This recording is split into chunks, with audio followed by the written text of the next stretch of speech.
Alhamdulillah, di malam hari ini kembali kita bisa duduk untuk bertalabul ilmi di Masjid Muhajirin. Salawat dan juga salam tak lupa kita haturkan kepada Rasul kita Nabi besar Muhammad sallallahu alaihi wa ala alihi wasallam. Ma'asyiral muslimin yang dimuliakan Allah Azza wa Jal, malam ini kita akan membahas biasa sirah para nabi. Tapi ada hal yang menarik untuk kita bahas di malam hari ini, tentang 10 fitnah yang akan melanda di akhir zaman. Ma'asyiral muslimin yang dimuliakan Allah Subhanahu wa taala, Hudzaifah ibn al-Yaman radhiyallahu an suatu ketika bermajlis dengan Amirul Mukminin Umar ibn al-Khattab radhiyallahu an, sahabat-sahabat yang lainnya. Kemudian Umar radhiyallahu an mengatakan, ayyukum sami'a Rasulullah sallallahu alaihi wasallam yadhkurul fitan. Siapa di antara kalian yang mendengar dari Nabi sallallahu alaihi wasallam saat Rasul menyebutkan tentang fitnah-fitnah yang akan muncul? Faqala qaumun, maka sebagian para sahabat mengatakan, nahnu sami'na, ya kami mendengarnya. Faqala la'allakum ta'nuna fitnatar rajuli fi ahlihi wa jari. Maka Umar mengatakan, boleh jadi yang kalian sangkakan itu kalian mendengar soal fitnah seseorang, keluarga dan tetangganya. Maka sahabat yang lain mengatakan, ajal ya, tentu. Maka Umar mengatakan, tilka tukaffiruha as-salatu was-siyamu was-sadaqatu. Kalau hanya itu fitnah-fitnah yang kalian maksud, itu bisa dihapus dengan salat, puasa dan sedekah. Walakin, akan tetapi, kata Umar, yang aku tanyakan bukan itu. Ayyukum sami'an nabiyya sallallahu alaihi wasallam yadhkurul lati tamuju maujal bahri. Yang aku tanyakan adalah fitnah yang akan menghantam kalian seperti gelombang lautan yang akan menghempaskan kalian. Qala Hudzaifah, maka Hudzaifah berkata, fa askatal qaum. Maka sahabat yang lain pun terdiam. Faqultu ana, kata Hudzaifah, aku tahu. Qala, maka Umar mengatakan, anta lillah wa abu. Wahai Hudzaifah, demi Allah, ceritakan fitnah itu. Maka Hudzaifah ibn al-Yaman mengatakan, sami'tu Rasulullah sallallahu alaihi wasallam tu'radul fitan 'alal qulubi kal hasiri 'udan 'udan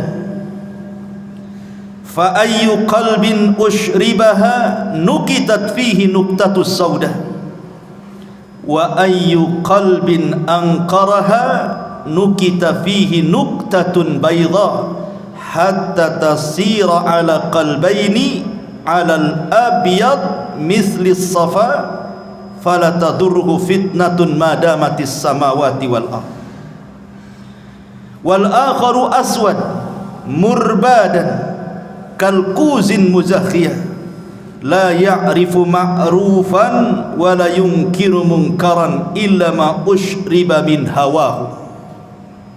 Apa kata Hudzaifah? Kata Hudzaifah ibn al-Yaman radhiyallahu anhu, dia mengatakan, fitnah akan dihamparkan ke hati-hati setiap manusia seperti tikar dihamparkan sehelai demi sehelai.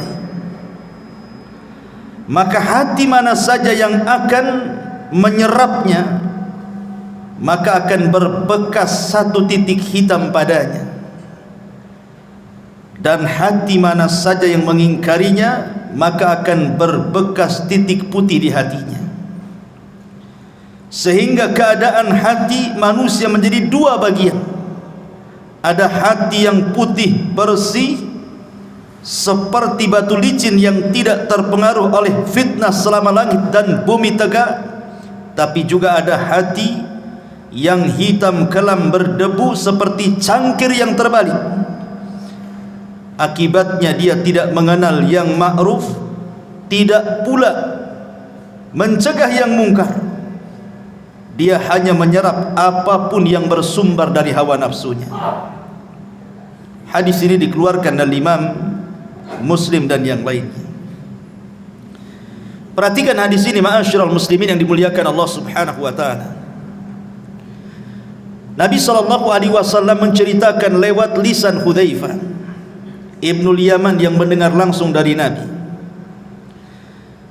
bahwa nanti fitnah itu akan dihamparkan di tengah-tengah manusia seperti tikar yang dihamparkan berhelai-helai. Kemudian kata Hudzaifah Ibnul Yaman, beliau mengatakan, fa ayyu qalbin usyribaha, siapapun yang kemudian punya hati dan menyerap fitnah itu, maka hatinya akan diletakkan titik hitam. Siapapun yang mengingkari fitnah itu, maka Allah akan letakkan titik putih di hatinya. Di sini Nabi SAW mengisyaratkan bahwa di akhir zaman akan banyak fitnah yang muncul, dan fitnah itu mengotori hati setiap manusia kecuali orang-orang yang Allah rahmati. Kenapa di sini Nabi SAW bicara soal hati? Karena masuknya fitnah itu dari hati. Masuknya fitnah itu dari hati. Makanya Rasul bercerita tentang hati. Karena kemuliaan manusia juga ada pada hati, sebagaimana kehinaan manusia juga ada pada hatinya. Lihat ketika Allah Subhanahu wa taala bersumpah dengan wattini wazzaitun wa turi sinina wa hadzal baladil amin. Allah bersumpah dengan apa? Dengan dua buah. Yang pertama tin dan zaitun. Yang kedua bersumpah dengan dua tempat, Tur, maksudnya Bukit Tur di mana Musa mendapatkan Taurat, wa hadzal baladil amin, dan juga dengan Mekah. Apa kaitannya dua tempat dengan dua buah itu? Bukit Tur adalah bukit yang sangat suci, makanya Allah katakan muqaddasi tuah, bukit yang disucikan. Dan Mekah juga negeri yang disucikan oleh Allah Azza wa Jalla. Lalu apa kaitannya dengan tin dan zaitun? Tin dan zaitun itu maksudnya diarahkan ke Palestina, karena di Palestina inilah banyak tumbuh tin dan zaitun, maksudnya Masjidil Aqsa. Jadi Allah bersumpah dengan tempat-tempat suci. Aqsa tempat suci, Bukit Tur tempat suci, Mekah juga tempat suci. Kemudian setelahnya Allah Subhanahu wa taala bicara soal kondisi dua manusia. Manusia yang pertama fi ahsani taqwim, sebaik-baik ciptaan, dan manusia yang kedua aradatnahu fi asfala safilin, manusia yang direndahkan serendah-rendahnya, bahkan boleh juga lebih rendah dibandingkan binatang. Dari sini menunjukkan bahwa kebersihan hati itu bisa mengangkat derajat manusia, dan kekotoran hati itu bisa merendahkannya. Makanya Allah mengatakan qad aflaha man zakkaha wa qad khaba man dassaha. Sungguh beruntung orang-orang yang membersihkan hati, dan sungguh rugi dan tidak beruntung orang-orang yang mengotorinya. Ma'asyiral muslimin yang dimuliakan Allah Subhanahu wa taala, dari sini kita bertolak bahwa nanti di akhir zaman hati kita akan diuji dengan berbagai macam fitnah. Kalau hati kita mudah mendapatkan fitnah, maka Allah letakkan titik hitam dalam hati kita. Ketika semakin banyak titik hitam itu, maka hati akan susah dapat hidayah. Makanya Rasul mengibaratkan kalkuzi muzahiyah, seperti cangkir yang terbalik. Anda tahu cangkir? Inilah cangkir. Ini cangkir. Kalau dibalik, maka tidak akan ada lubang di belakangnya. Walaupun kita isi air cangkir yang terbalik itu, air tidak akan pernah masuk ke dalam cangkir itu. Begitulah hati yang hitam, dimasuki hidayah dia tidak akan masuk. Dia tidak mengenal yang ma'ruf, mereka justru malah kenal dengan yang mungkar. Setiap yang disuruh oleh hawa nafsunya dia terima. Dari sini ma'asyiral muslimin yang dimuliakan Allah Azza wa Jalla, manusia akan diuji dengan berbagai macam fitnah. Maka malam ini kita akan bicara tentang 10 fitnah akhir zaman. Ma'asyiral muslimin yang dimuliakan Allah Azza wa Jalla, sebelumnya kita akan membahas satu hadis dari Abi Hurairah radhiyallahu anhu. Nabi sallallahu alaihi wasallam bersabda, "Badiru bil a'mali fitanan ka qita'il lailil mudlim. Yusbihu ar-rajulu fiha mu'minan wa yumsi kafira, wa yumsi mu'minan wa yusbihu kafira, yabi'u dinahu bi aradin minad dunya." Dari Abu Hurairah radhiyallahu anhu, Rasul bersabda, bersegeralah kalian memperbanyak amal saleh sebelum datang fitnah seperti penggalan gelap di malam hari. Di mana ada seseorang nanti di akhir zaman, paginya dia beriman, sorenya sudah kafir. Sorenya beriman, paginya pula dia kafir, karena menjual agamanya dengan kehinaan dunianya. Para ulama menyebutkan 3 faedah dari hadis ini. Pertama, hadis ini memberikan motivasi kepada kita agar bersegera untuk banyak-banyak beramal saleh sebelum datang waktu di mana kita tidak mampu beramal lagi. Di sini ada faedah agar kita segera beramal saleh sebelum datang waktu kita tidak bisa melakukannya. Makanya Nabi SAW dalam hadis yang lain mengatakan apa? Badiru bil a'mali sab'an. Bersegeralah kalian sebelum datang 7 perkara. Hal tantadiruna illa faqran munsiyah, au ghinan mutghiyah, au maradan mufsidah, au haraman mufannida, au mautan mujhiza, au dajjal fasyarru ghaibin yuntadhar, awis sa'atu was sa'atu adha wa amar. Kata Nabi sallallahu alaihi wasallam, beramalah kalian, bersegera beramal sebelum datang 7 perkara. Yang pertama, kefakiran yang melupakan, kefakiran yang menjadikan lupa kepada Allah karena sibuk mencari dunia, lupa pula dengan ibadah. Atau kalau dia selamat dari kefakiran, belum tentu selamat dari kekayaan yang melampaui batas, karena kekayaan itu bisa melupakan orang. Okelah dia selamat, dia kaya, dia pun taat kepada Allah Azza wa Jalla, belum tentu selamat dari yang ketiga, maradan mufsida, sakit yang membuat dia terduduk tidak bisa beramal. Kaya tapi tidak bisa sholat ke masjid, sakit. Kaya tapi tidak bisa dia bersilaturahim karena tidak bisa bergerak. Oke, dia selamat dari sakit, belum tentu selamat dari yang keempat, haraman mufannida, pikun, pikun yang melupakan segalanya. Oke, dia selamat dari pikun, tapi dia tidak selamat dari yang kelimanya, mautan mujahiza, mati mendadak, ketabrak, jatuh, mati mendadak. Atau mungkin dia selamat dari kematian mendadak, bisa jadi yang keenam, atau dia mendapatkan dajjal, dan Dajjallah seburuk-buruk fitnah yang tersembunyi yang ditunggu oleh setiap manusia.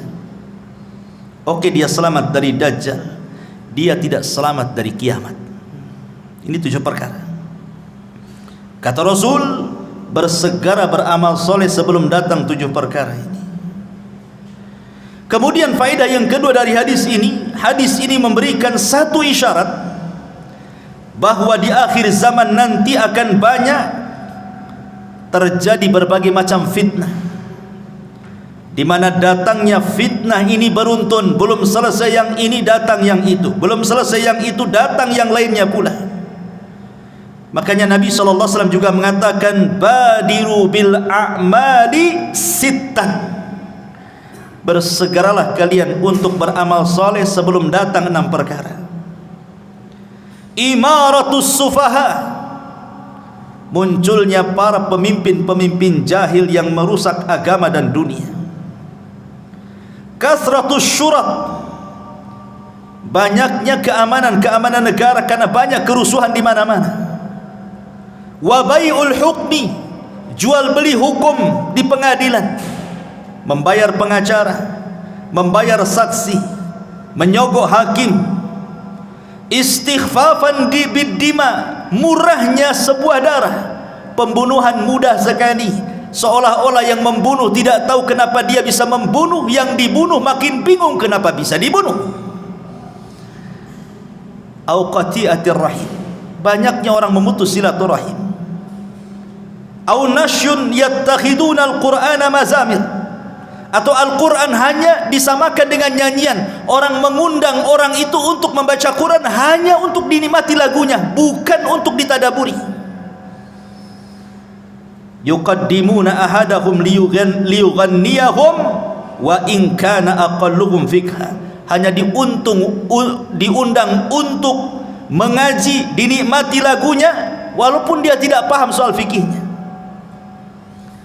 Dan fitnah ini banyak, ini hanya sekelumit bahwa Rasul akan menjelaskan di akhir zaman akan muncul yang seperti ini. Ini belum selesai tumbuh yang itu yang selesai datang pula yang lainnya, dan begitu seterusnya. Dan yang ketiga, zaman kita ini ikhwan adalah zaman fitnah dan ujian, serta manusia disibukkan dengan urusan dunia itu luar biasa.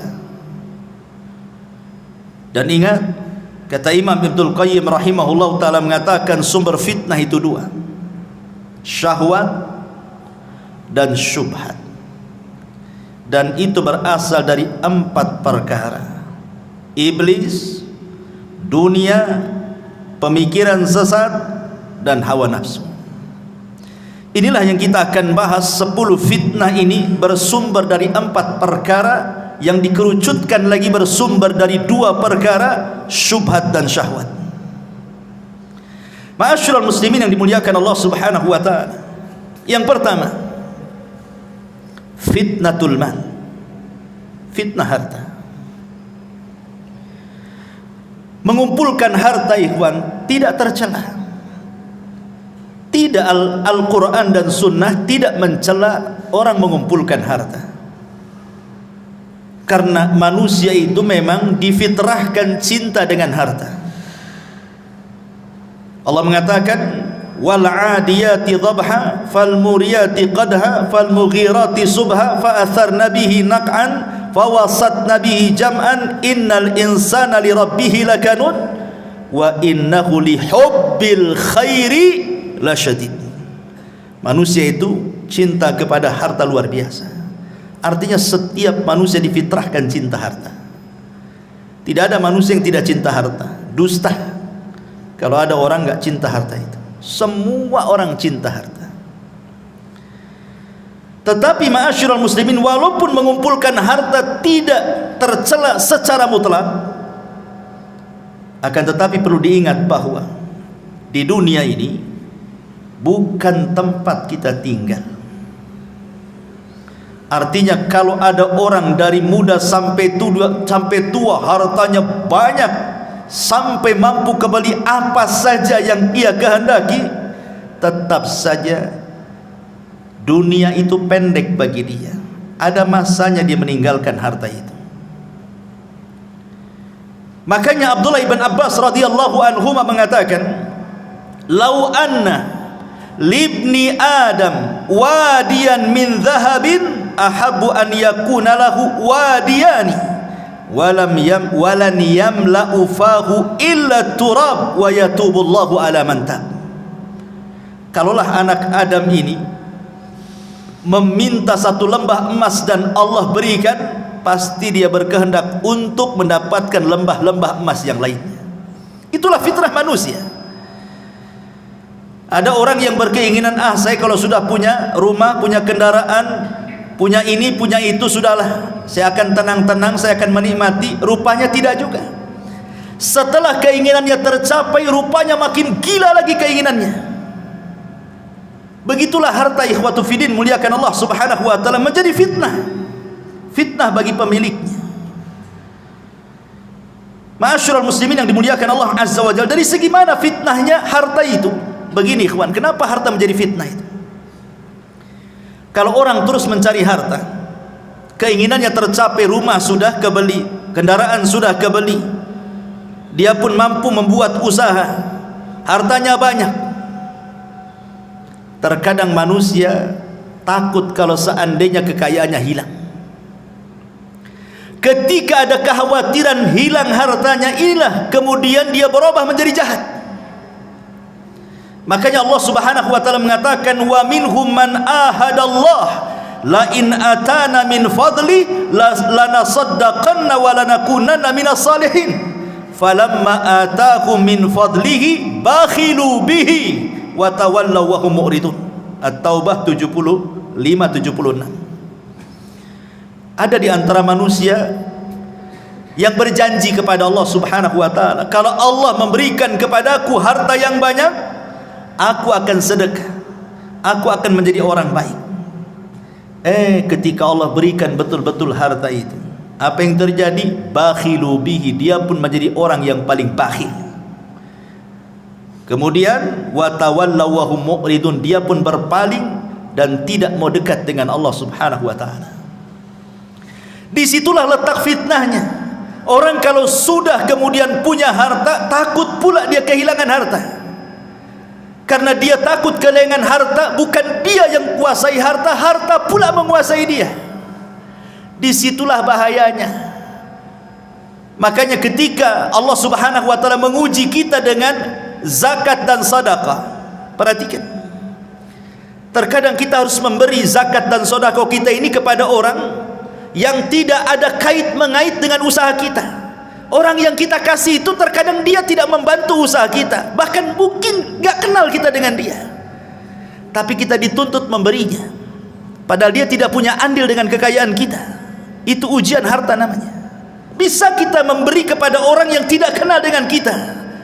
Lain kalau seandainya kita memberi pekerja dalam usaha kita, wajar karena dia andil dalam usaha kita. Ini orang gak pernah kerja sama kita, tidak pernah memberi modal sama kita, kenal pun tidak, tahu-tahu menjulurkan tangannya minta sedekah dari kita. Di sini diuji oleh Allah, mau memberi atau tidak. Disinilah fitnah harta itu muncul. Makanya Qarun adalah orang yang paling dekat dengan Nabi Musa, ahli dan pakar Taurat. Ketika membaca Taurat paling indah suaranya, orang suka dengan Qarun. Itu lagi miskin-miskinnya. Setelah dibentangkan kekayaan kepada Qarun, mulailah dia jahat. Kalla innal insana la yatgha an ra'ahu istaghna. Sekali-kali jangan begitu. Terkadang ketika Allah bentangkan kehidupan dunia, melampaui batas pula Anda. Ketika Nabi Musa disyariatkan zakat, kemudian menyuruh orang untuk mengambil zakat dari Qarun, apa kata Qarun? Innama utituhu ala ilmin indi. Enak saja kau datang ngambil zakat dariku, sementara kekayaanku ini hasil jerih payahku, lelah letih aku mencarinya. Qarun menjadi bakhil. Ma'asyiral muslimin yang dimuliakan Allah azza wa jalla, inilah fitnah harta yang sangat bahaya. Makanya Rasul mengatakan, likulli ummatin fitnah wa fitnatu ummatil mal. Setiap umat itu ada fitnahnya, dan fitnah umatku adalah harta, kata Nabi sallallahu alaihi wasallam. Ma'asyiral muslimin yang dimuliakan Allah Subhanahu wa taala. Apalagi kalau kita lihat di zaman sekarang ini. Zaman globalisasi. Zaman di mana orang mampu mengakses yang jauh menjadi dekat. Tontonan setiap hari kita bisa lihat di televisi, YouTube dan semua media-media massa. Lihat yang dipertontonkan di hadapan kita.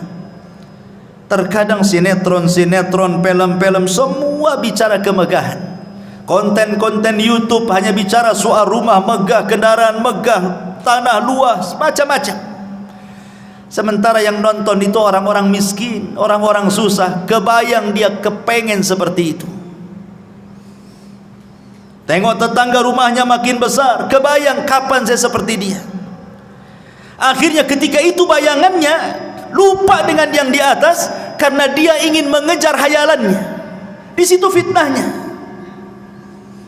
Ma'asyiral muslimin yang dimuliakan Allah Subhanahu wa taala. Padahal kalau kita melihat hakikat harta, kata ulama, at-tajmi' wa tafriq. Harta itu sebenarnya hanya dikumpul-kumpul habis itu ditinggal. Coba lihat orang-orang yang kaya miliarder itu, triliunan uangnya itu. Kekayaannya masih numpuk di atas bumi, dia pula sudah pulang ke bawah bumi. Siapa yang menikmati itu? Dia lelah mencari harta, lelah berkeringat dari muda sampai tua jadi orang kaya. Habis itu terkena penyakit, mati. Dia belum sempat menikmati kekayaannya. Siapa yang menikmati? Ahli warisnya. Terkadang ahli warisnya tidak bersyukur dengan kekayaan ditinggalkan orang tuanya. Tidak ada pun dia bersedekah untuk orang tua yang sudah mewariskan hartanya, kan? Itulah fitnah harta di sini. Tajmi wa tafrid. Ini yang pertama. Yang kedua, fitnatul jah. Fitnah kedudukan, fitnah kekuasaan, fitnah kepemimpinan, fitnah ingin terkenal, dihargai orang, disambut orang, ingin dipuji orang, ingin disanjung orang, takut kehilangan kekuasaannya, takut ditinggalkan orang, takut tidak dihargai lagi. Akhirnya apa yang terjadi? Dia pun tagha, persis seperti Firaun, tagha melampaui batas. Karena memang tabiat fitnatul jah ini, ikhwan, fitnah kekuasaan ini identik dengan fitnah keserakahan. Orang kalau sudah berkuasa, dia tidak mau jatuh lagi. Karena sudah enak duduk di kursi, tak mungkin dia pula duduk di lantai. Sehingga dengan daya upaya dia akan mempertahankan itu. Lalu fitnahnya di mana? Fitnahnya di sini, ketika dia berpikir akan jatuh, dia sudah terbayang itu. Sudah tidak ada lagi acara-acara resmi kerajaan, pemerintah, tidak ada lagi sambutan-sambutan, tidak ada lagi sanjungan-sanjungan, tidak ada lagi pujian-pujian, tidak ada lagi, semuanya halaka anni sultaniyah, hilang kekuasaannya. Umar bin Abdul Aziz rahimahullahu ta'ala, ketika dia sedang sakit parah, dia minta dipapah ke kuburan. Kemudian dia pandang kuburan itu, kemudian dia menangis. Kemudian dia berteriak dan mengatakan, ma aghna anni maliyah halaka anni sultaniyah, katanya. Kalau seandainya aku mati, kata Umar bin Abdul Aziz, tidak ada manfaat harta yang menumpuk di depan saya, tidak pun kekuasaan akan hilang begitu saja. Belum mati nih, orang yang jatuh dari kekuasaan itu sudah stres dulu deh, karena sudah tidak ada lagi yang menghargai dia. Apalagi tabiat orang yang berkuasa itu, kalau sudah naik rezim yang lain, dia akan menjatuhkan rezim sebelumnya, dan begitu seterusnya itu. Dari zaman ke zaman seperti itu. Sehingga fitnahnya di sini. Akhirnya kemudian menghalalkan segala cara, yang penting naik ke sana, mau sikut kiri sikut kanan, mau menzalimi orang, mengambil hak orang, enggak peduli dia. Yang penting aman kedudukannya. Ini fitnah, ini luar biasa. Makanya Nabi SAW sampai mengatakan, madhibani ja'i'ani ursila fi ghanamin bi afsadalah min hirsil mali alal min hirsil mar'i alal mali wasyarafi lidini. Kalau seandainya ada dua serigala yang dua-duanya lapar, kata Rasul, ini serigala belum makan 1 minggu, lapar, di depannya ada kambing, tentu serigala ini akan mencabik-cabik kambing itu sampai kenyang, sampai robek, sampai rusak. Kata Rasul, kondisi kambing yang rusak dicabik dua serigala lapar itu tidaklah sebanding kerusakannya dibandingkan orang yang semangat mengejar harta dan kedudukan. Karena kalau dua serigala ini hanya memakan 1 kambing sudah kenyang, selesai. Tapi orang yang mengejar kedudukan, dia akan korbankan banyak orang. Dia akan korbankan, dia harus berdusta di situ. Terkadang harus mendolimi, terkadang harus menyakiti, tak jarang membunuh, naudzubillah. Makanya di sini kemudian Rasul mengatakan, rusaknya kambing yang diterkam serigala tidak seberapa tuh dibandingkan kerusakan orang-orang yang mengejar kedudukan. Naudzubillah. Kemudian yang ketiga, fitnatuz zaujati wa fitnatul aulad. Fitnah pasangan hidup dan juga anak-anak. Di zaman Nabi SAW ada seorang sahabat yang ketika hendak hijrah ke Mekah, ke Madinah dari Mekah, dilarang sama istri dan anak-anaknya. Tidak boleh hijrah, masa kita akan tinggalkan tempat kelahiran kita. Akhirnya sahabat ini tak jadi hijrah karena dihalangi oleh keluarganya, digandoli oleh istri dan anak-anaknya. Tidak usahlah ikut-ikut hijrah ke Madinah itu, kita sudah enak hidup di Mekah, kalau kita ke Madinah mau tinggal di mana, bla bla bla bla, macam-macam mengeluh keluarganya. Tak jadi dia hijrah. Sudah bertahun-tahun, akhirnya adalah kesempatan dia menyadarkan istrinya, mau pula istri dan anaknya hijrah. Sampai di kota Madinah, dia merasa cemburu dengan kawan-kawannya yang dari awal sudah hijrah duluan. Mereka sudah menjadi alim ulama karena sudah bertahun-tahun belajar dengan Nabi SAW. Sebagian mereka sudah sukses dari segi dunia seperti Abdurrahman bin Auf, Utsman bin Affan, Abu Bakar dan yang lainnya. Dan mereka bertahun-tahun dekat dengan Nabi SAW. Menyesallah dia, kenapa dia kemudian tidak hijrah bersama para sahabat sebelumnya. Coba kalau seandainya dia hijrah bersama para sahabat di awal hijrah, tentu aku pun meraih seperti apa yang mereka raih, katanya. Marah sama anak dan istrinya, gara-gara engkau mungkin bahasa kitanya. Coba kalau dulu kalian tidak melarang saya hijrah, tentu aku tidak seperti ini, katanya. Ketika itu turun ayat surah At-Taghabun ayat 14 kepada sahabat ini. Ya ayyuhalladzina amanu inna min azwajikum wa auladikum aduwwan lakum fahdaruhum. Hai orang-orang yang beriman, sesungguhnya istri-istri kalian, anak-anak kalian terkadang menjadi musuh kalian. Fahdharu, hati-hati. Lihat, sahabat ini tidak jadi hijrah gara-gara apa? Digandoli anak istrinya, kan? Jadi musuh. Baik musuh secara ideologi atau musuh secara fisik. Musuh secara ideologi boleh jadi mungkin suaminya mau sedekah, ditahan sama istrinya, bang, janganlah sedekah, beli mobil, beli ini, beli itu, tak jadi dia. Anaknya kepengen ini, kepengen itu, tak jadi dia. Terkadang kebutuhan keluarga sudah dicukupi sebenarnya, bahkan lebih dari kecukupannya. Terkadang istri melarang kita untuk menginfakkan harta kita, padahal kita yang cari. Terkadang anak-anak juga demikian. Itu secara ideologi itu. Secara fisik ya sudah, naudzubillah, banyak kita lihat di YouTube ada anak membunuh orang tuanya.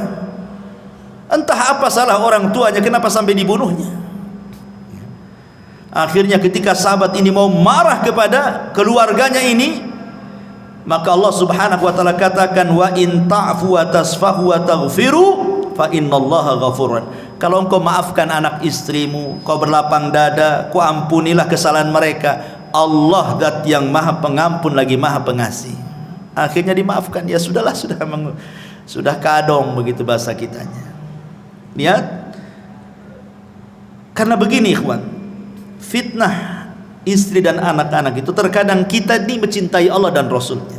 Kita orang Islam pasti kita cinta dengan Allah, cinta dengan Rasulnya. Tapi terkadang kecintaan kita kepada Allah dan kepada Rasulnya ini tidak lebih besar dibandingkan kecintaan kita kepada istri dan anak kita. Itu masalahnya. Buktinya saja, ada orang kepala rumah tangga lah, anaknya tertidur di waktu subuh. Mungkin anak itu baru safar dari mana gitu, sudah besar anak itu. Kemudian malamnya ngobrol sampai kemudian dia baru 1 jam subuh baru tidur. Kemudian bapaknya ingin bangunkan anak itu sholat subuh. Apa kata istrinya? Janganlah pak, kata. Anak itu baru datang capek, baru 1 jam dia tidur, biarkanlah dia tidur, kata. Akhirnya kemudian suaminya sholat subuh sendiri, anaknya ngorok sampai terbit matahari. Kenapa orang tua ini membiarkan anaknya seperti itu? Karena sayangnya dia kepada istrinya dan sayangnya kepada anaknya. Itu di dunia. Di akhirat dia tidak sadar anak itu yang menyeret dia ke neraka. Ma'asyiral muslimin yang dimuliakan Allah Azza wa Jalla. Terkadang kita bapak-bapak ini dibuat durhaka dengan orang tua gara-gara istri. Banyak laki-laki yang durhaka dengan orang tua gara-gara istrinya kan? Padahal hak kita kepada orang tua itu porsinya lebih besar dibandingkan hak kita kepada istri kita. Kalau seandainya ada uang 1 juta, kemudian di situ ada 2 orang, 1 orang tua, 1 istri, kemana uang ini saya sedekahkan? Kata Rasul, Allah berfirman, yas'alunaka madza yunfikun. Qul ma anfaqtum min khairin falil walidaini. Mereka bertanya-tanya kepadamu wahai Muhammad, kalau saya punya uang kemana saya sedekahkan? Maka katakan ya Muhammad, kata Allah, sebaik-baik sedekah itu berikan kepada orang tua. Tetapi berapa banyak istri yang mempengaruhi kita, akhirnya kita durhaka dengan orang tua kan? Sampai ada seseorang itu curhat dengan saya itu, menangis nih seorang suami, karena dia lelah bekerja. Dia harus sembunyi-sembunyi loh itu nyisipkan uang gajinya, karena setiap gajian langsung disambar istrinya. Jadi sisihkan sedikit-sedikit hanya untuk mengirim orang tuanya. Nangis dia. Kenapa harus izin sama istrinya? Dia yang cari kerja. Tidak boleh seorang suami seperti itu, dan tidak pun layak istri seperti itu. Masa kemudian suami disudurhaka dengan orang tuanya? Itulah kadang-kadang fitnah istri seperti itu kan. Atau lebih daripada itu, dibuatnya kita ini memutus silaturahim dengan kerabat. Setiap mau ngirim, mau ngasih bantuan, istri pula tak boleh kan. Akhirnya terputuslah silaturahim. Naudzubillah. Terkadang juga bisa bertengkar dengan tetangga loh gara-gara istri dan anak-anak kan Pak ya. Padahal yang salah anak kita sebenarnya. Kalau kita mau meneliti kasusnya, yang salah itu anak.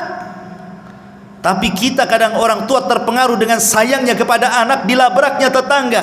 Anaknya sudah akur salaman dengan sesama anaknya, kita pula 7 turunan dendamnya tak habis-habis. Ya kan? Fitnah. Ya. Ma'asyiral muslimin yang dimuliakan Allah Subhanahu wa taala. Ini fitnah keluarga. Kemudian yang tak kalah parahnya lagi ada namanya fitnatun nisa. Ini yang keempat, fitnah perempuan. Nabi SAW bersabda dalam hadis Muslim dan juga dikeluarkan Imam Bukhari, ma taraktu ba'di fitnatan adarru ala rijali minan nisa. Tidak ada yang aku tinggalkan setelahku fitnah yang lebih besar dibandingkan fitnah wanita. Kita lihat Adam dicipta dari apa? Dari tanah. Kalau Hawa dicipta dari siapa? Dari tulang rusuk Adam. Ahli tafsir mengatakan saat Adam tertidur diambil tulang rusuk yang paling bengkok, yang paling atas, yang dekat dengan jantung, diambil kemudian diciptakan Hawa. Kenapa saat tidur Adam diambil tulang rusuknya? Supaya Adam tidak benci dengan istrinya. Makanya saat tertidur diambil dan tidak terasa. Pas bangun nampak pula Hawa sudah di depan dia. Artinya tabiat laki-laki karena terbuat dari tanah, makanya dia bergelut dengan tanah kan. Antum yang bangun rumah, bangun ini, bangun itu untuk istri kan, ya. Dari tanah. Rumah antum dari apa? Dari tanah lah. Dari pasir, dari apa-apa, semua dari tanah. Karena kita laki-laki tercipta dari tanah kan, makanya kita bangun rumah. Karena istri tercipta dari tulang rusuk yang dekat dengan jantung, makanya fungsi istri itu menenangkan. Itu kalau yang berakal. Dapat pula istri yang tak berakal, habis lantung. Karena dia dekat jantung kan, diciptakan dari tulang rusuk yang paling bengkok, makanya dia dekat jantung untuk memberikan motivasi kepada suaminya. Tapi ternyata banyak pula kemudian wanita-wanita itu yang tidak bersyukur dengan suaminya. Ini masih mencakup fitnah wanita, tapi masih istrinya, masih istri kita maksudnya. Begini kawan, istri itu diciptakan untuk kita itu dalam rangka perhiasan. Jadi wanita itu sebenarnya perhiasan bagi laki-laki. Makanya ketika Nabi SAW mengatakan sebaik-baik perhiasan itu adalah istri yang soleha kan gitu. Karena wanita itu perhiasan bagi laki-laki. Laki-laki lebih suka memandang perempuan dibandingkan barang-barang antik lainnya, ya kan? Antum lebih suka memandang perempuan dibandingkan celana bagus, tas bagus, walaupun bermerek itu nggak tertarik. Coba dipajangkan satu perempuan yang cantik, nggak berkedip antum. Kalau sama celana berkedip-kedip lah. Ya. Karena memang wanita diciptakan jadi perhiasan bagi laki-laki. Makanya kenapa kenikmatan laki-laki itu lebih banyak dikasih perempuan di sorga. Karena memang difitrahkan laki-laki itu hanya suka perempuan. Kalau yang lain bosan, kalau perempuan gak akan bosan. Berbeda dengan perempuan. Perempuan itu bukan satu-satunya kenikmatan laki-laki. Ya, dia juga difitrahkan cinta dengan kita. Tapi kecintaannya bercabang. Ia cinta dengan suami, ia cinta dengan perhiasan, ia cinta dengan baju, dengan pakaian, dengan macam-macam. Makanya kenikmatan di sorga pun bercabang-cabang dia. Dia tidak dikasih bidadara banyak-banyak, satu aja suaminya. Karena di dunia saja perempuan itu dia tidak begitu suka dengan laki-laki. Ya suka kadang, tapi juga ada yang lain yang disukai dia. Makanya lihat perempuan itu kalau antum kasih hadiah baju senang luar biasa kan. Kalau antum dikasih hadiah sama istri kaos nggak senang, biasa-biasa saja kan. Nggak ada surprise-nya sama sekali. Karena hari-hari juga kita pakai kaos kadang seminggu sekali baru ganti. Kalau perempuan kan dikit-dikit ganti, dikit-dikit ganti. Ada pakaian dapur beda dengan pakaian keluar, beda dengan pakaian kearisan, beda dengan pakaian ke pasar, dan begitu seterusnya kan.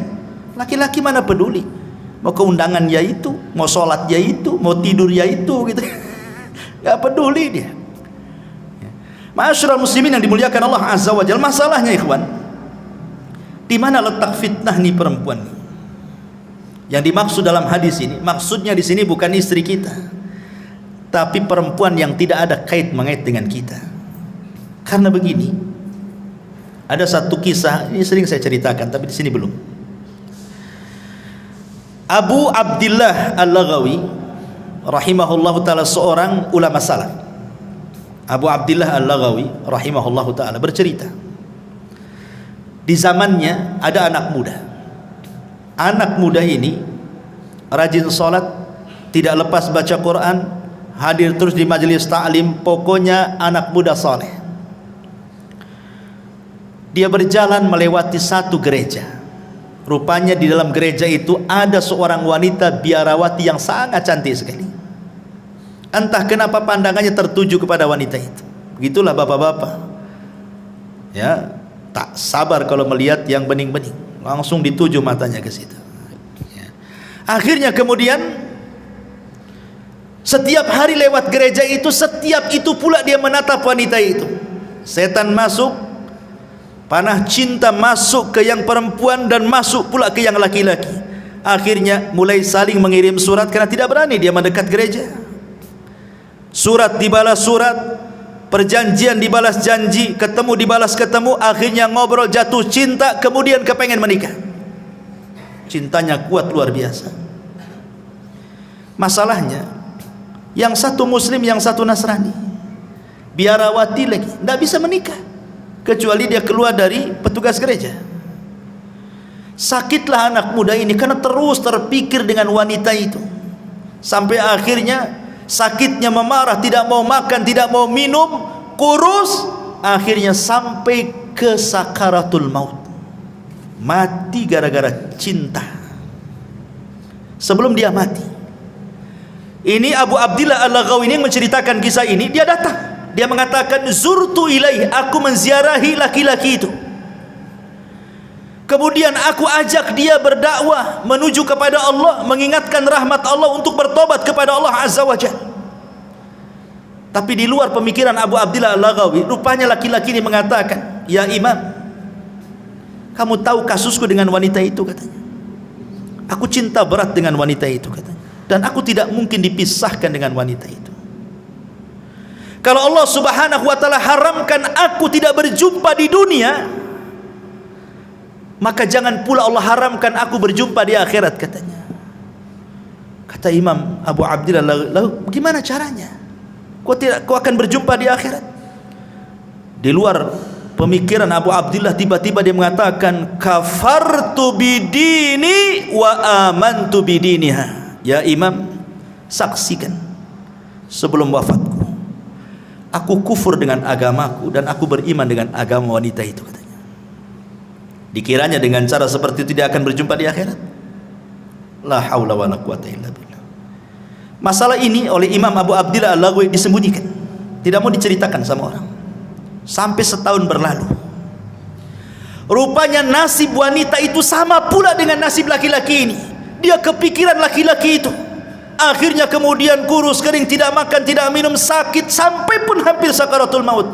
Ini Abu Abdillah Al-Laghawi ini mencoba ziarah kepada wanita itu yang masih Nasrani itu, karena sakit parah memikirkan si bujang tadi.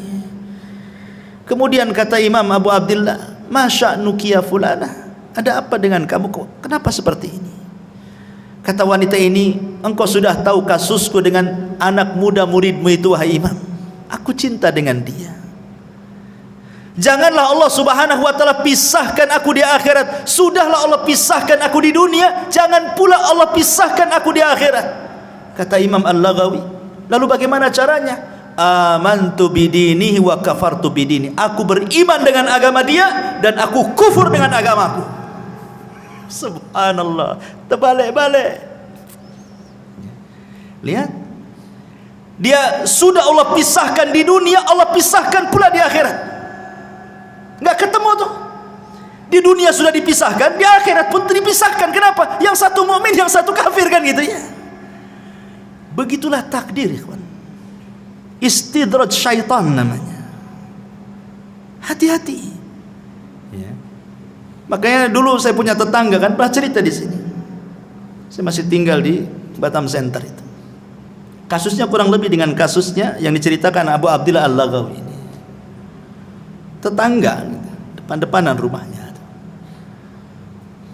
Dia seorang wanita muslimah menikah dengan laki-laki Nasrani karena kaya. Akhirnya dia masuk Nasrani wanita ini, sampai punya anak banyak. Walaupun nasihati sama istri juga tak dengar juga. Qadarullah pula, suaminya ini ada hubungan dengan perempuan yang ketiga, dan yang ketiga ini wanita muslimah. Ketahuan, cekcok, cerai. Akhirnya si laki-laki ini menikah dengan wanita muslimah, tapi syaratnya dia harus mu'alaf. Pertama, dia memurtadkan orang. Sekarang dia menikah dengan wanita muslimah, dia pula yang murtad dari agamanya masuk ke dalam Islam. Terbalik-balik dunia, ikhwan. Inilah dunia dalam berita namanya. Ya. Ma'asyiral muslimin yang dimuliakan Allah Azza, begitulah hidayah. Makanya fitnah perempuan ini sampai kepada taraf kufur. Sampai seorang ulama bercerita dulu ada seorang hafidul Quran, betul-betul menghafal Quran, hafal Quran di kepalanya. Ketika dia ikut jihad perang melawan tentara orang-orang Nasrani, dalam Islam kan wanita tidak disuruh perang. Wanita itu ikut perang ya untuk mengobati orang yang keluka, masak dan begitu seterusnya kan dalam peperangan. Tapi maju di front terdepan itu tidak ada wanita dalam Islam seperti itu. Tapi orang-orang kafir biasa, mereka tentara wanita itu di depan. Rupanya anak muda yang hafal Quran ini digoda pula oleh salah satu tentara wanita Nasrani, diteriaki. Akhirnya entah kenapa kemudian masuk pula kesukaan laki-laki ini kepada wanita Nasrani, padahal musuh perangnya itu. Sampai dia terbayang-bayang satu malam tak bisa tidur. Kemudian dia mengintai-ngintai di manalah tenda wanita itu, padahal musuhnya tuh. Setan masuk betul pada hatinya, sampai dia datang kepada komandannya yang Nasrani itu, ditunjukkan di mana wanita itu. Tapi kata komandannya, tidak bisa, kau ini seorang muslim, kau musuhku katanya. Kata laki-laki anak muda ini, gimana caranya agar aku bisa ketemu dan kenalan dengan wanita itu? Gampang, murtad dari agamamu, jadilah kau Nasrani, kau jodohkan kau dengan dia katanya. La haula wala quwwata illa billah. Betul. Akhirnya dia murtad, hafal Quran, murtad, jadi Nasrani gara-gara perempuan. Kemudian menikah. Setelah beberapa tahun berjumpalah dengan kawan-kawan yang muslim ini. Kemudian ditanya anak muda ini, ya fulan, aina Qur'anu, aina salatuk, aina ibadatuk, di mana Qur'anmu, di mana salatmu, di mana ibadahmu katanya. Dia mengatakan, demi Allah, sudah hilang di kepalaku kecuali hanya satu ayat. Cuma satu ayat katanya. 30 juz hilang kecuali satu ayat. Kata seorang muslim, hat ainal ayat. Kalau begitu bacakan ayat yang tinggal tersisa satu ayat itu katanya. Kemudian dia mengatakan, ma yawaddul ladzina kafaru law kanu muslimin. Apa artinya? Ma yawaddul ladzina kafaru, nanti pada hari kiamat orang-orang kafir itu yawaddu, berkeinginan kalau mereka menjadi seorang muslim. Itu pula yang diingat ayatnya.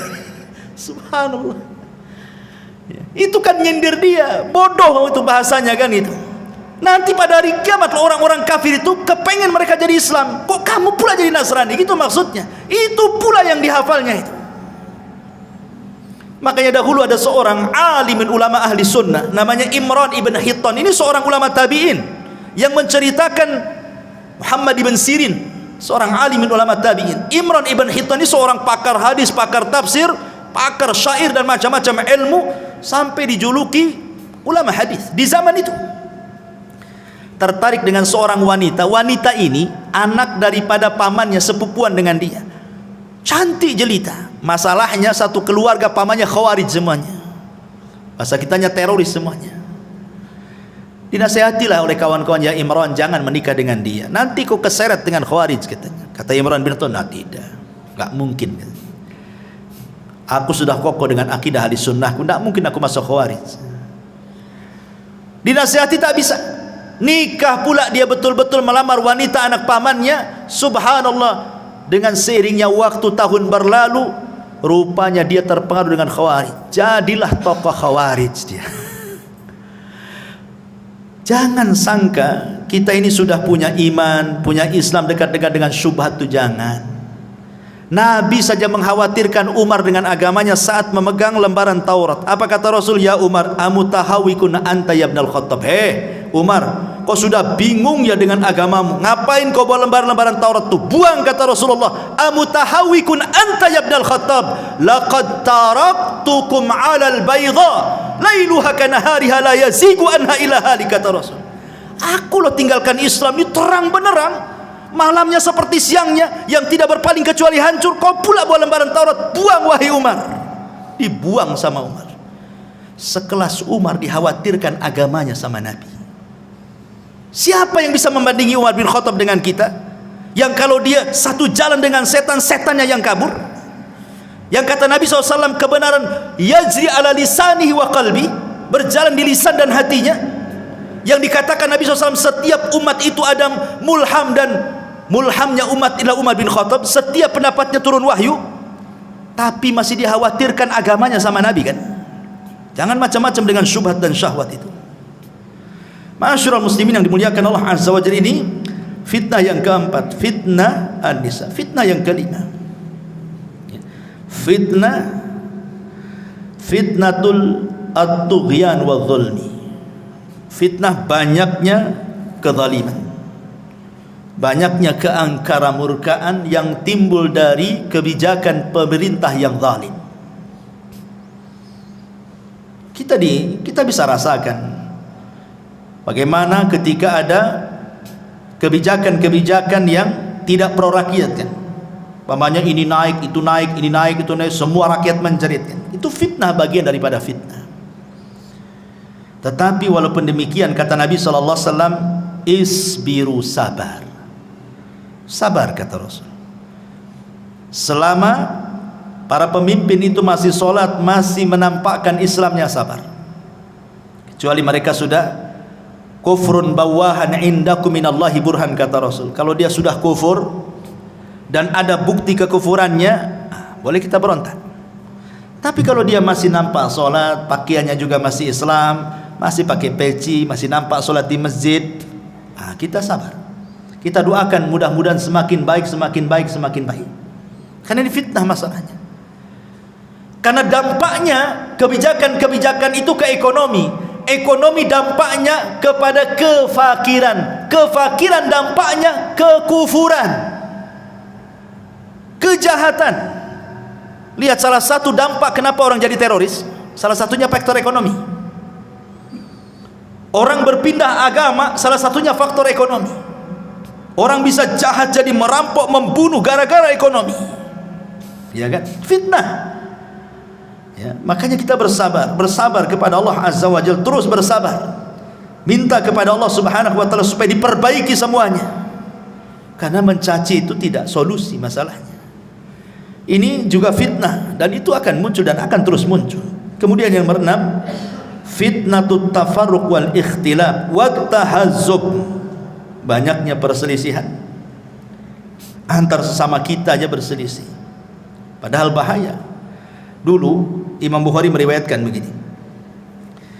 Jadi Nabi SAW baru saja turun wahyu, diberitahu tentang tanggal Lailatul Qadar. Jadi turun wahyu memberitahu tanggal dan malam Lailatul Qadar itu. Pamannya turun wahyu tanggal 27 atau tanggal 29 gitu ya. Rasul sudah ada tuh di otaknya itu, karena turun wahyu diberitahu tuh tanggalnya. Senanglah Rasul itu, kepengen memberitahu sahabat tentang malam apa Lailatul Qadar dan tanggal berapa gitu. Akhirnya keluar rumah, ingin kasih tahu, maksudnya saking senangnya Rasulullah. Di tengah jalan ada dua sahabat bertengkar, melengking-lengking suaranya, saling mengotot keduanya. Akhirnya Nabi SAW sibuklah melerai dua orang ini sampai dilupakan tanggal dan malam Lailatul Qadar itu, karena sibuk ini. Sehingga ketika sudah selesai ini melerai keduanya, lupa dia tanggal berapa tadi, dilupakan sama Allah. Dari sini menunjukkan ikhwatu fillah bahwa perselisihan itu sebab mahkul khair wal barakah, diangkatnya kebaikan dan keberkahan sebab perselisihan ini. Coba kalau seandainya kasusnya seperti kasusnya Imam Syafi'i dan muridnya Yunus ibn Abdil A'la As-Sadafi rahimahullahu ta'ala. Jadi Yunus ibn Abdil A'la As-Sadafi ini muridnya Imam Syafi'i. Suatu ketika berdebat dengan gurunya, entah masalah apa perdebatannya, sampai meninggi suaranya. Akhirnya dia angkat kaki dari majelisnya Imam Syafi'i, kemudian pulang dan tidak pernah muncul lagi di majelis itu. Imam Syafi'i rahimahullahu ta'ala akhirnya mencoba mendatangi muridnya Yunus ibn A'la As-Sadafi. Kemudian setelah sampai di rumahnya, dia menasihati, ya Yunus, la tuhawil al-intisar fi kulil ikhtilaf, fa ahyanan kasbul qulub awla min kasbil mawaqif. Yunus, kata Imam Syafi'i, janganlah setiap perselisihan itu kau bela habis-habisan pendapat. Karena menutup hati supaya terus bersama itu lebih utama dibandingkan mempertahankan pendapat. Bukankah persamaan kita lebih banyak dibandingkan perbedaan? Ya Yunus la tahdamil jusur allati banaitaha wa abbartaha farubbama tahtaju lil audati yauman ma. Wahai Yunus, janganlah kau hancurkan tu jembatan itu yang engkau sudah bangun sendiri dan kau lewati. Boleh jadi suatu hari kau pengen lewat jembatan itu sementara sudah hilang pula jembatannya. Artinya kalau benci janganlah benci mati, nanti kau juga akan datang lagi kepadaku, gitu maksudnya. Ya Yunus, wahai Yunus, katanya, akrih al khata'a daiman wala tukrih al mukhti. Kau boleh benci dengan kesalahan, tapi jangan pula benci orangnya. Ya Yunus, intakidil qaul lakin ihtarimil qail. Yunus, silahkan kau kritik ucapan, tapi hormati yang mengucapkannya. Fa inna muhimmatana an naqdi alal mardi la alal marid. Karena tujuan kita itu mengobati penyakit, bukan membunuh orang yang terkena penyakit. Maksudnya Imam Syafi'i mengajarkan kepada kita, selama perselisihan itu bukan perselisihan yang boleh jadi mungkin kita keluar dari Islam, sesat akidah kita, ini masih masalah furu sesama kita. Terkadang luar biasa, jangankan lagi sesama murid-murid, ustad-ustadnya pun dijauhi. Kadang-kadang ada orang seperti itu. Tak apa masalahnya. Dan itu terkadang dimunculkan karena fanatik. Fanatik buta kepada tokohnya, kemudian tidak mau tokoh yang lainnya. Dan itu bahaya. Dan ini adalah fitnah ikhtilaf ini. Ini sangat bahaya sekali karena akan melemahkan kaum muslimin dan akan bercerai-berai. Tidak ada lagi kekuatan. Kemudian yang nomor 7, fitnatu a'immatil mudillin. Fitnah munculnya para duat yang menyesatkan manusia. Kata Rasulullah sallallahu alaihi wasallam, innama akhwafa ma akhafu alaikum al-munafiqu alimul lisan. Sesuatu yang paling aku khawatirkan, kata Rasul, sesuatu yang paling aku takutkan, kata Rasul, munculnya para munafik yang lihai cara berbicara, pandai berdiplomasi, ngomongnya luar biasa, tapi isinya kesesatan semuanya. Makanya kita kadang-kadang lihat YouTube kan, banyak kali jadi ustad-ustad dadakan itu, macam-macam itu seruannya. Sampai saya pernah ceritakan kan, ada seorang dai di Malaysia itu sampai mengklaim dia bisa menyelamatkan murid-muridnya dari neraka kan. Masuklah ke jamaah saya, kalau kalian masuk neraka akan kulempar serbanku, tinggal tangkap ku masukkan ke surga. Enak kali masuk surga, ada jaminan pula masuk jamaah dia. Ini multi level marketing atau ajaran Islam ini ya. Mau cari-cari banyak orang, bukan begitu ya. Bukan semudah orang itu naik surga. Naik surga itu darajat, naik susah. Kalau nerakanya darokat, tinggal jegur saja. Tak perlu belajar masuk neraka itu, tak perlu sekolah tinggi-tinggi, beli saja minum khamar, minum masuk neraka. Ma'asyiral muslimin yang dimuliakan Allah Azza wa Jalla. Kemudian juga karena waktu juga, yang ke-8, fitnatul qatli, fitnah pembunuhan yang disebut dengan al-haraj. Orang mudah membunuh. Di zaman sekarang orang mudah membunuh.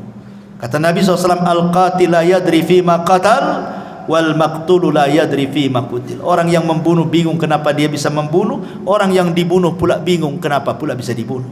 Enggak jelas alasannya, main bunuh-bunuhan begitu saja. Gara-gara waris, ya kan? Gara-gara masalah utang piutang, bunuh-bunuhan. Gara-gara soal dendam, bunuh-bunuhan. Macam-macam. Cemburu suami istri cerai, dibunuh pula istrinya. Begitu seterusnya, ya. Kemudian yang nomor 9, ini yang paling bahaya. Fitnatuddin, fitnah agama. Makanya kenapa Nabi SAW berdoa kepada Allah, Allahumma la taj'al musibatana fi dinina. Ya Allah, jangan jadikan musibah itu terkena kepada agamamu. Silahkan kau uji anakku, istriku, hartaku, usahaku, silahkan, tapi jangan diuji agamaku.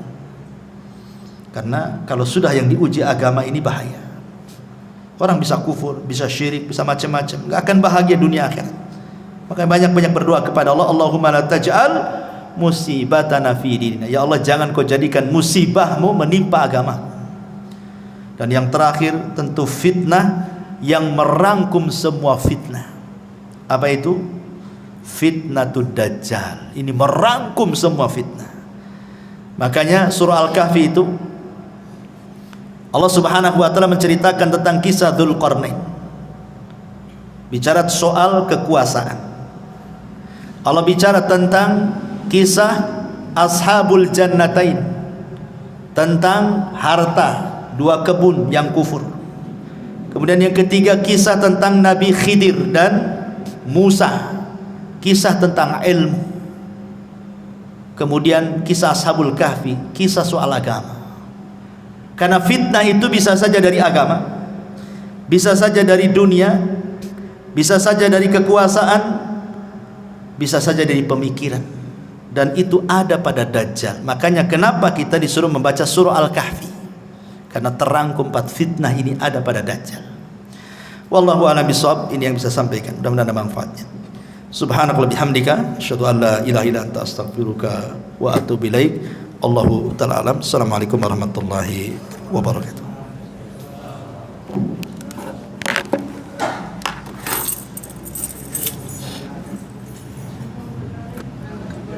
Ini baru benar.